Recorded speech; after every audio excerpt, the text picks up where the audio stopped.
ம். பார்க்குக்கு வந்தா அப்படியே நடக்கணும். ஒரே இடத்துல உட்காந்துருக்க கூடாது. இப்பதானே வந்தோம், இருங்க போலாம். ம். சரி, என்னோட எக்ஸ்பெக்டேஷன் என்னன்னு உனக்கு தெரிஞ்சிச்சு. உன்னோட எக்ஸ்பெக்டேஷன் என்னன்னு எனக்கு தெரிஞ்சிச்சு. இதுக்கப்புறம் நீ 2 மணிக்கு பிரியாணி சாப்பிட கூப்பிட்டாலும் நான் பிரியாணி சாப்பிட வரேன். நீ எங்கேயாச்சும் ஷாப்பிங் போகணுன்னு கூப்பிட்டாலும் உன் கூட ஷாப்பிங்க்கு வரேன். ரீல்ஸ் பண்ணணும்னு சொன்னாலும் ரீல்ஸ் பண்ணுறேன். உன் கூட கேம் விளாடணும்னு கேட்டாலும் கேம் விளாடுறேன். என்னடி நான் எவ்வளோ பேசிகிட்டு இருக்கேன், நீ எதுவுமே சொல்ல மாட்ற. சொல்றேன். எதனா சொல்லுடி.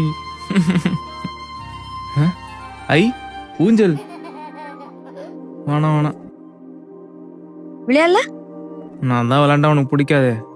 பரவாயில்ல, போய் விளையாடுங்க. நிஜமா சொல்ற? ம்.